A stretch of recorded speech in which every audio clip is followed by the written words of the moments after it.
All right, hello, let's go ahead and get going for today.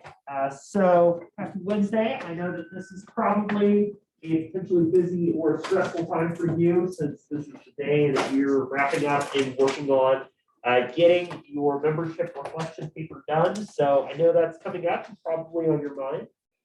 Just a couple of reminders about this assignment, right? So your group membership or your listening assessment assignment, right, is due by the end of the day today. The listening assessment, remember, was based off of a conversation you had earlier in the quarter with another student where you were talking about a story.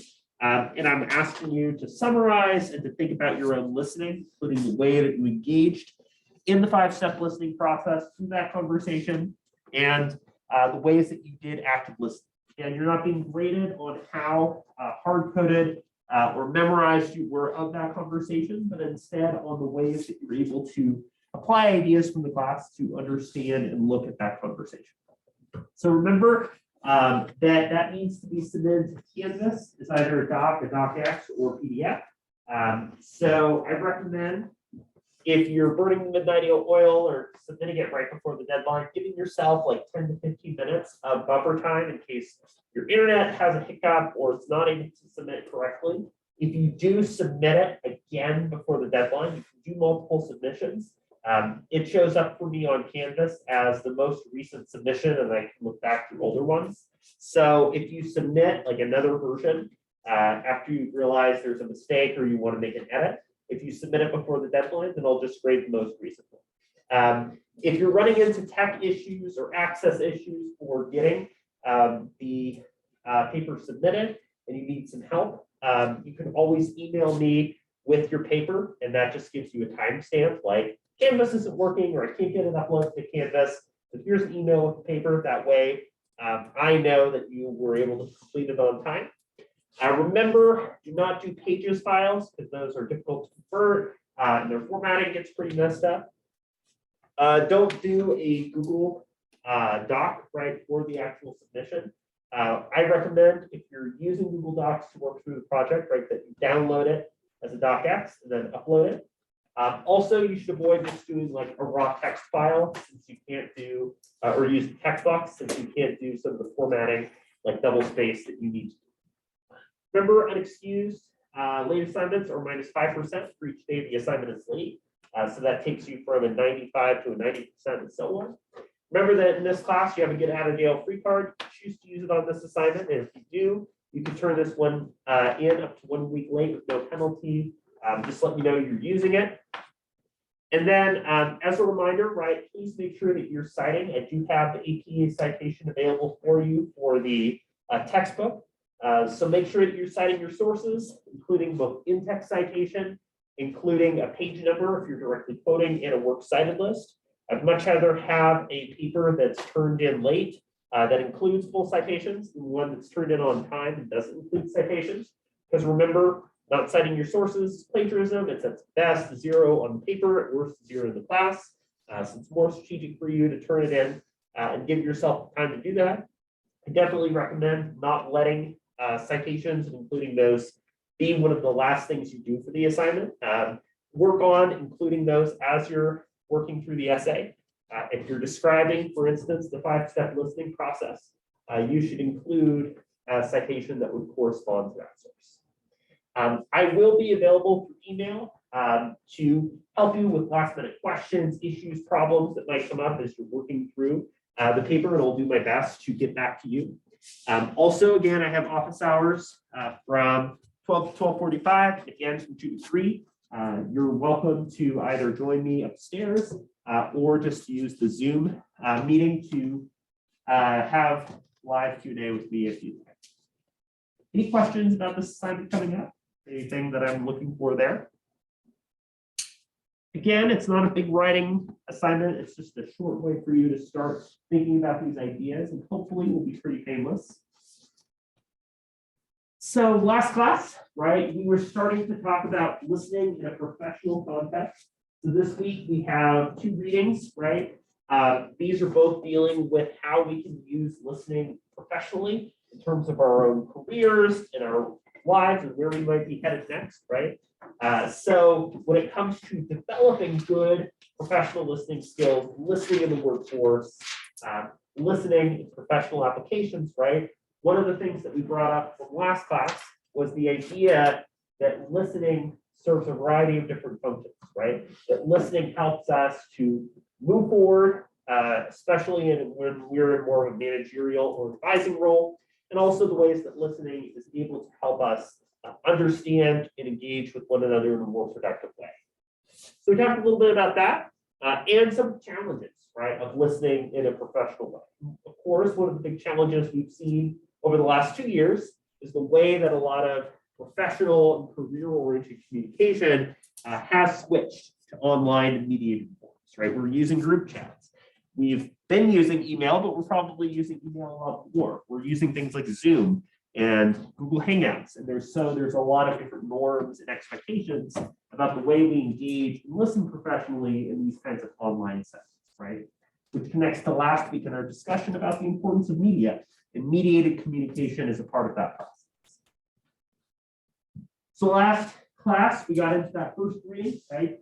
Comes from Flynn and a couple other authors about listening in business context. And again, this comes from a background that's trying to understand, what is it that we know about professional and business listening?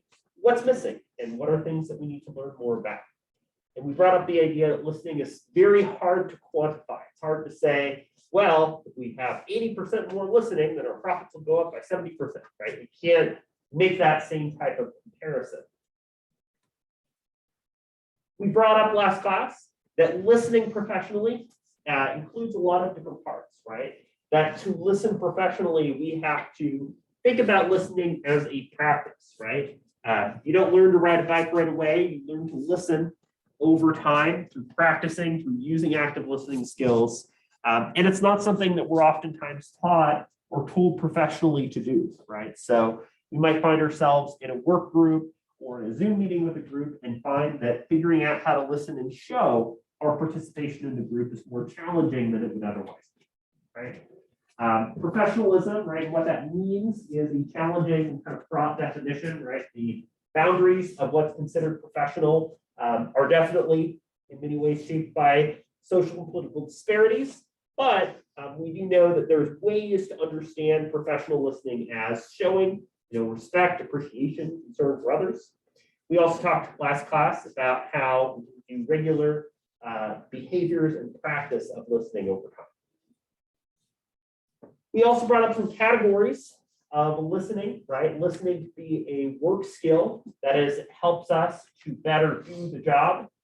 If you're in a meeting and you're going over like important topics, such as the way that you're able to get your health care or to get your salary and pay submitted, right? You want to know that information because it helps you to know what to expect from your job. It also helps with career advancement, right? So the middle group who was talking about this last class brought up the idea that as you move right into roles that might involve more leadership or more management, you find yourself in situations where you have to listen a lot more, right? Because you're hearing oftentimes competing perspectives, and you're faced with a paradox in which you simultaneously are trying to listen to support, right, and to be open and non-judgmental, right? But you also do have to make judgments if you take on a managerial or supervisory role. If you're working as a supervisor and one of your employees comes in late, you don't want to judge them and say, okay, you had a ton of traffic, you're having a rough time, but you do have to evaluate and say, hey, please don't do this again, you need to come in on time. So it can be hard to listen when you're juggling that kind of responsibility. And, right, organizations create environments in which people can listen through the use of things like common spaces, through opportunities for people to listen openly, like Q&As, so on. So this class, we're going to be moving into the other reading about professional listening. And this one really gets at the idea of listening in a multicultural workplace. The idea that culture and differences in culture play a really major role in understanding the ways that we communicate. So We'll also be looking at some of the theoretical approaches to cultural listening, some of the guiding principles and ideas, and then doing some work that will help us to apply and think about some of these concepts.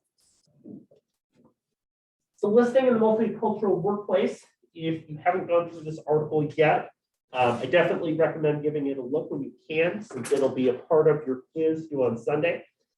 So this is a little bit more non-traditional as a reading because it's centered as a dialogue between Micah Purdy, who is within arts and humanities, right? And Linda Manning, who is a center of governance and comes from a more marketing background, right? And these two authors, through dialogue, are both addressing the ways that they see listening as important and as useful in thinking about culture and professional settings. But they're definitely going about it in slightly different ways, right?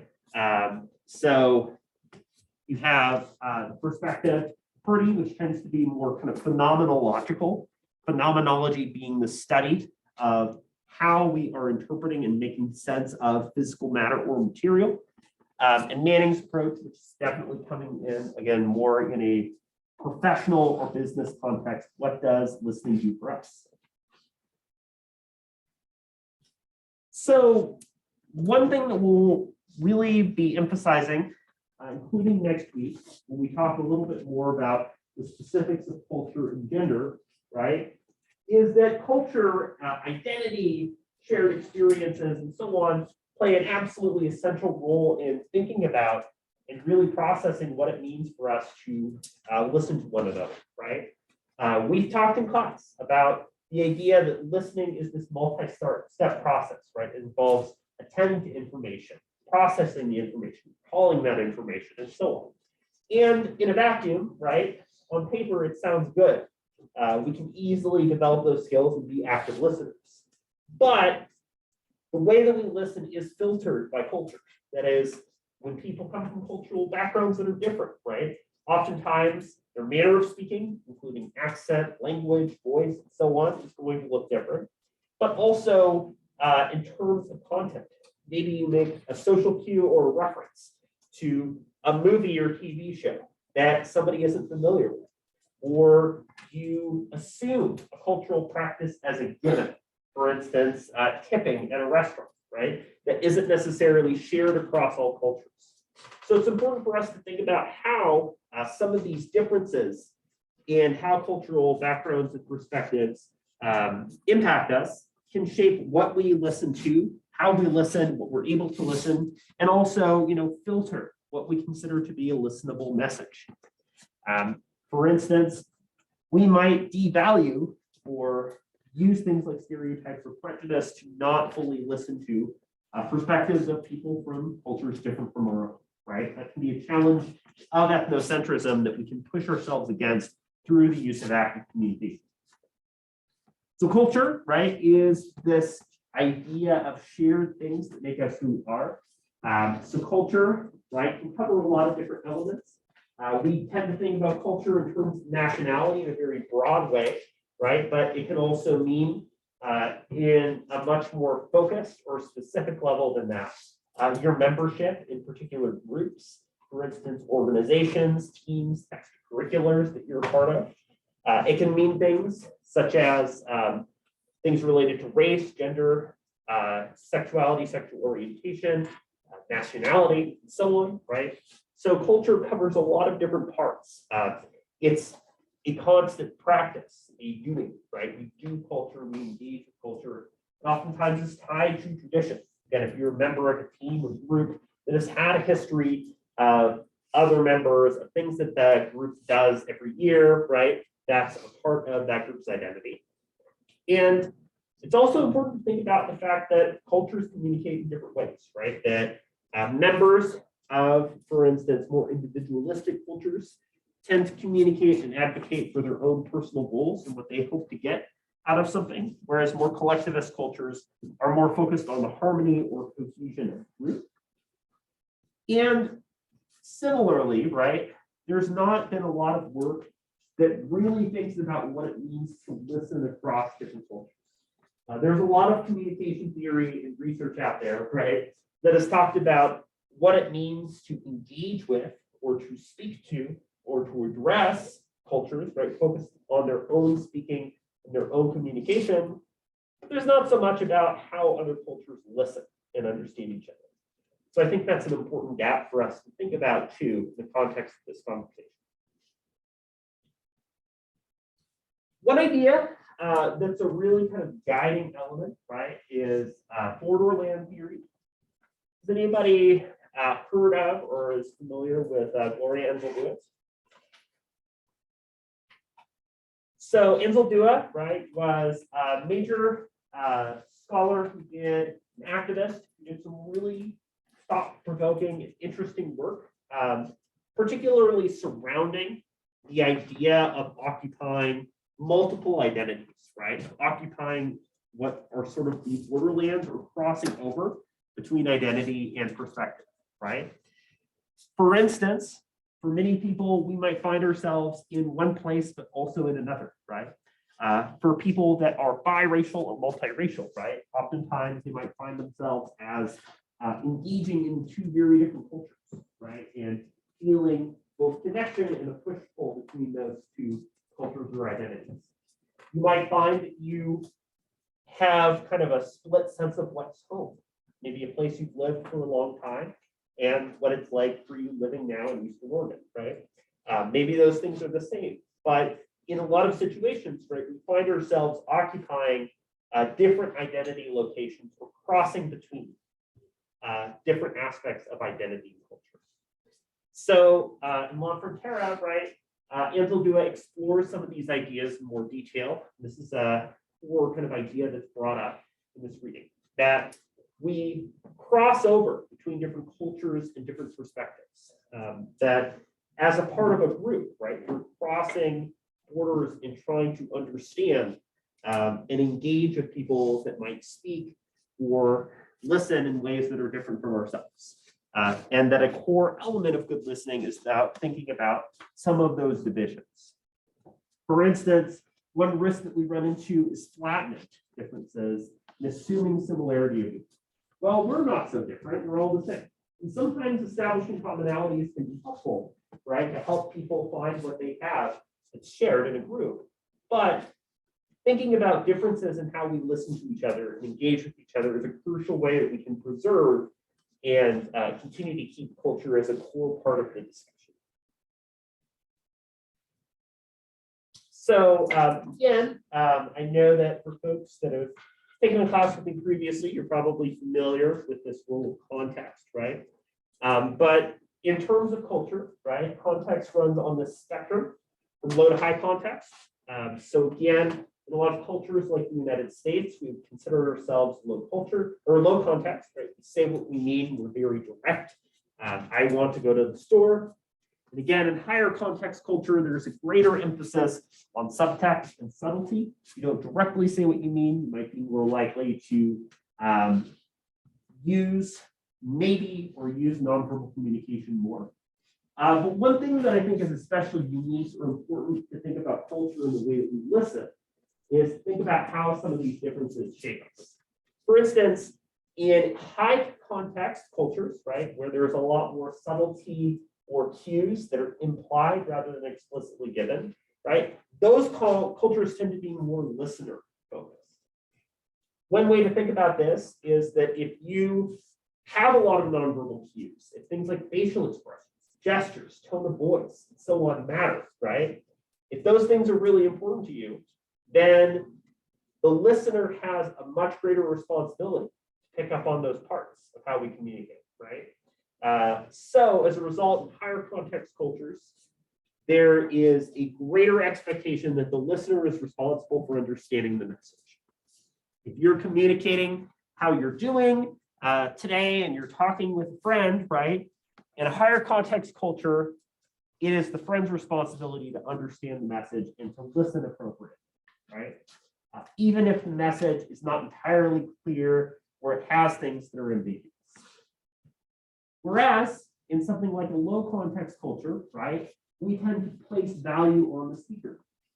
In cultures, including those in the United States, if somebody is speaking to you and you didn't listen to or understand the message, we're more likely to say, well, that's because the person didn't speak clearly. They didn't explain the message well enough. I didn't understand the message because of how they chose to share it, right?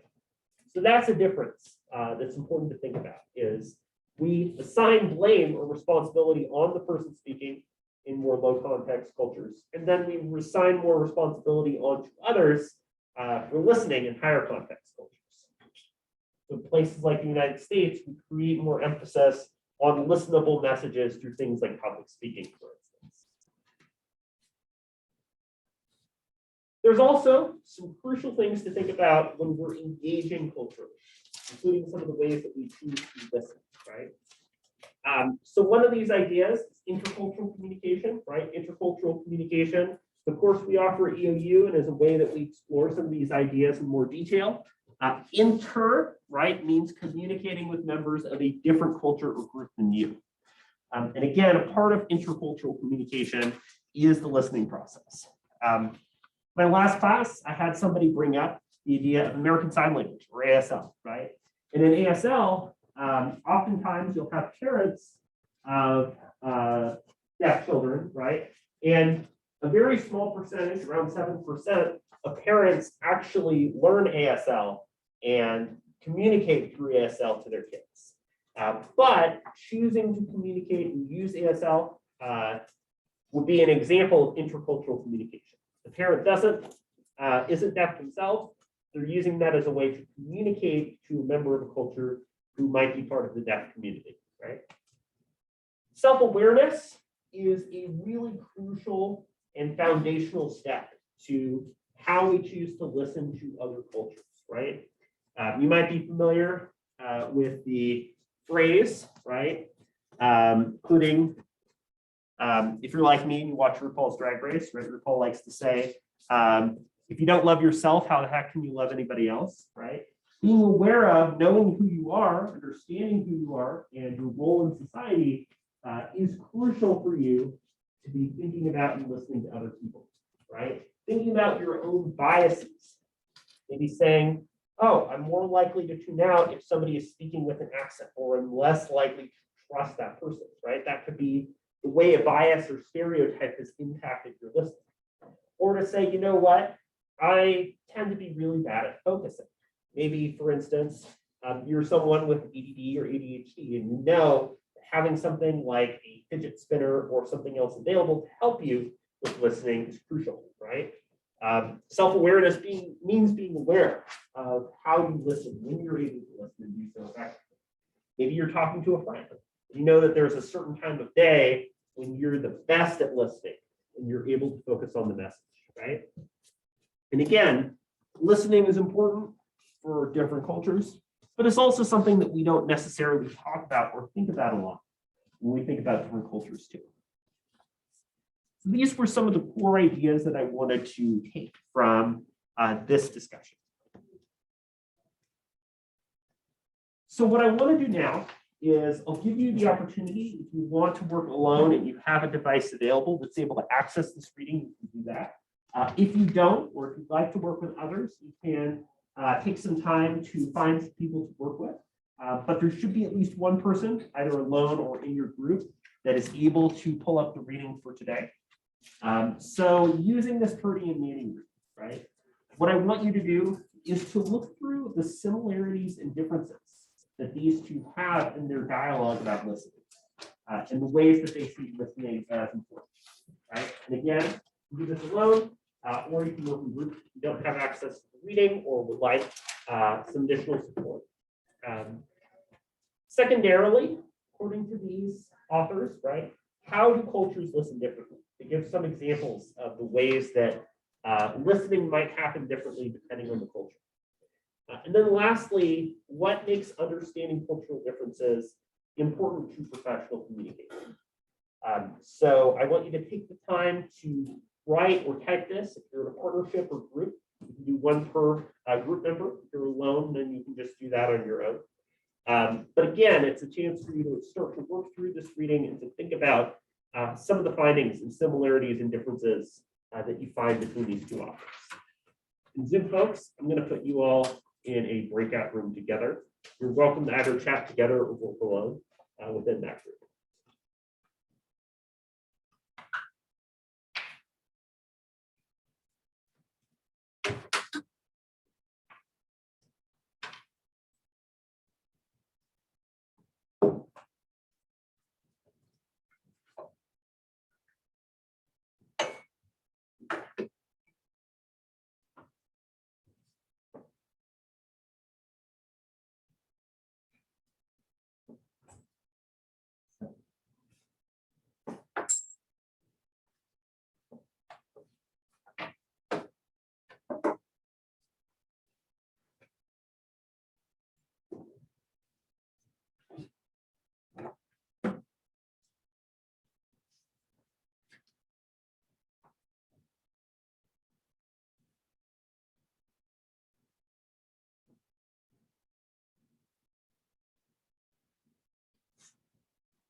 We'll give you about 5 more minutes on this part of the project.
So take another minute or so to wrap up. Close the breakout room.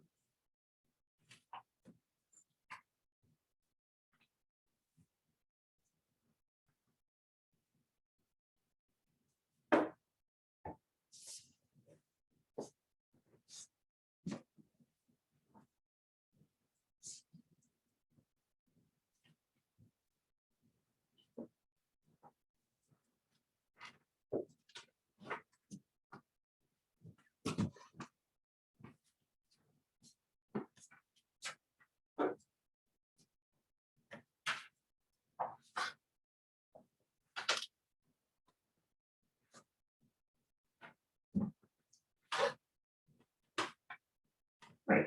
So I want to talk about this part, and then I'll be moving on to a final prompt for us to think about in the last few minutes.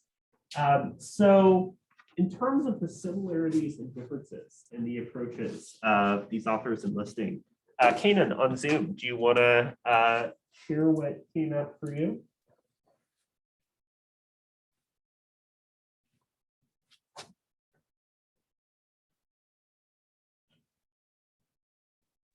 Sorry, I was gonna do a quiet spot real quick. Some similarities that I wrote down included that they both liked to refer to listening as like a more advanced skill set that humans have like evolved to have. I got a couple more as well, but Yeah, feel free to share.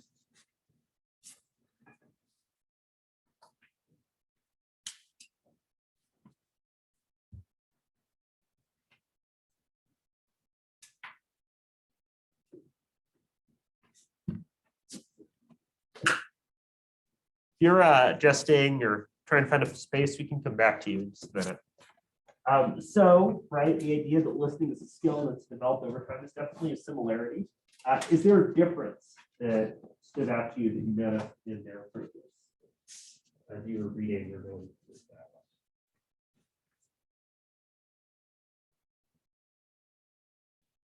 Johnny, what about you? So we said that Purdy and Manning like differ in their thoughts with Purdy believing that we're born with or everyone earns this like common core of humanity, while Manning believes we learn from our culture and stuff that we pick up like an unspoken and unwritten rules from our culture.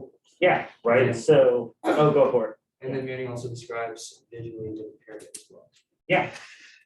So the pyramid, right, was presented as either like shared universal experiences or ways of listening that are different depending on the culture too.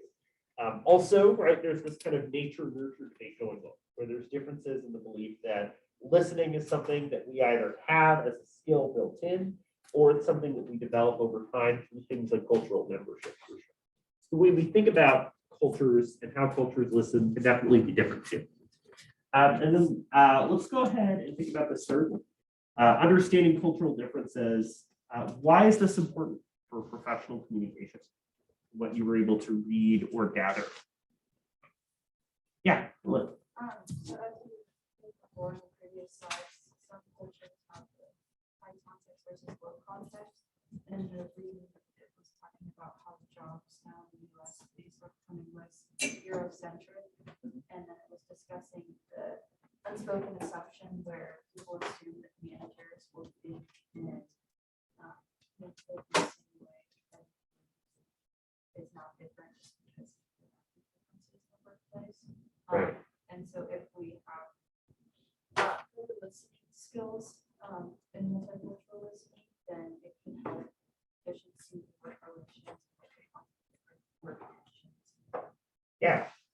I'm glad you mentioned that, Leah, because one of the challenges, right, is that as you, perhaps unsurprisingly, right, as you see like moves more toward like upper management or leadership type roles, the demographics of those roles tend to, for a variety of reasons, right, be a lot more white and a lot more male. So one of the challenges is thinking about how not only understanding why some of those differences are changing, but also to think about how listening and understanding cultural difference might be especially important as those types of issues emerge in some of those more leadership-oriented roles. So absolutely, thinking about how listening and accounting for culture, thinking about culture in these types of roles impacts communication is really important.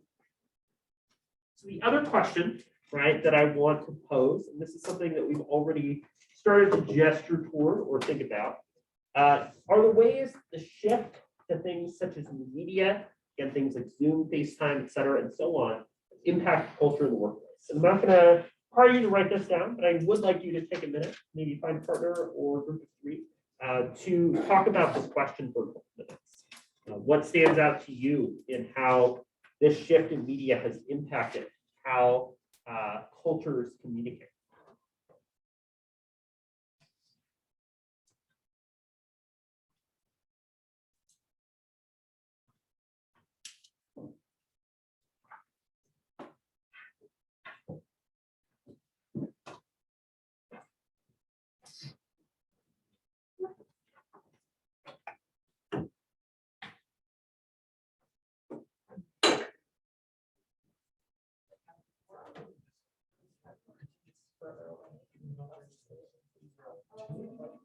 One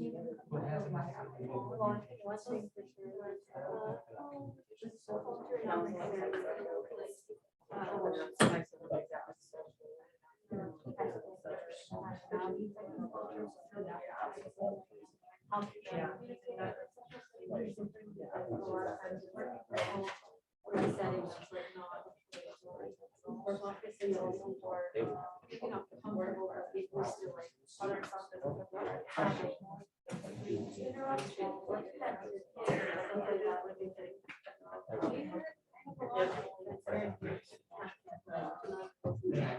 like the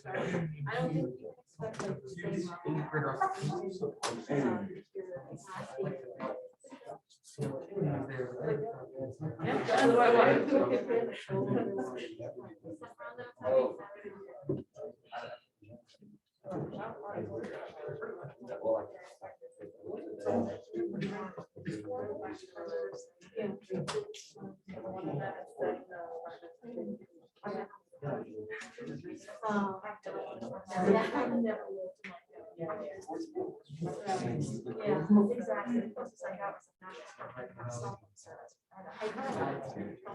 I've never. You can see that about school too, all the transition from like virtual classes to online. All of a sudden now you get be in class with you.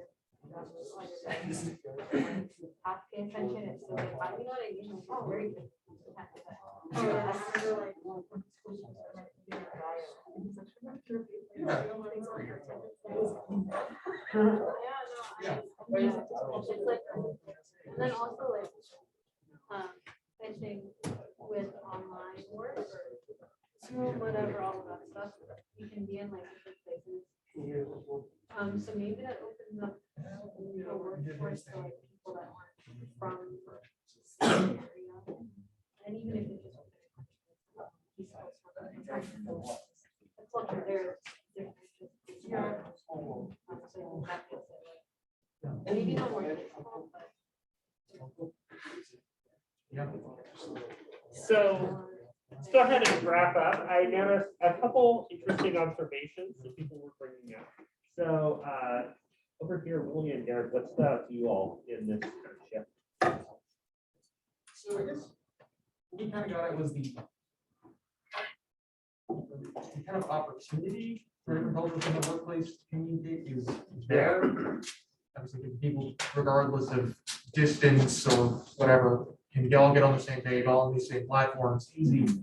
The actual transition between different workplace cultures hasn't really changed that much. There's still divisions, there's still rifts. It's more the foundation is there, but it's not much else. Yeah, the opportunity, like access, getting online digitally can definitely play a really big role, right? And mean that people who couldn't attend or are involved remotely can definitely be involved in participation. It's been one change. Put the group in the middle here. Did you all notice anything in particular about this shift? Basically how different companies that are in actually mostly use lots of text messages. So now they're mostly doing interactions like face-to-face and other online. You know, the things so far play just for one day. I think this is mostly the Zoom and FaceTime calls as well, or you can study abroad, talk to one of the students from different countries. Yeah. Yeah, so these are both good observations. We'll pick more up on those on Friday, right? The idea that we have these opportunities to participate and engage online, or an expectation to participate online in a way that didn't exist before. So today, we were talking about culture, right? How we understand communication, identity, and difference, and the ways that we need to consider and incorporate culture into our discussions of professional listening and communication. So that does it for today. Go ahead and pass forward or email me your thoughts for today. We'll be picking more up on the comparing different elements of culture and workplace communication in more detail on Friday. Best of luck.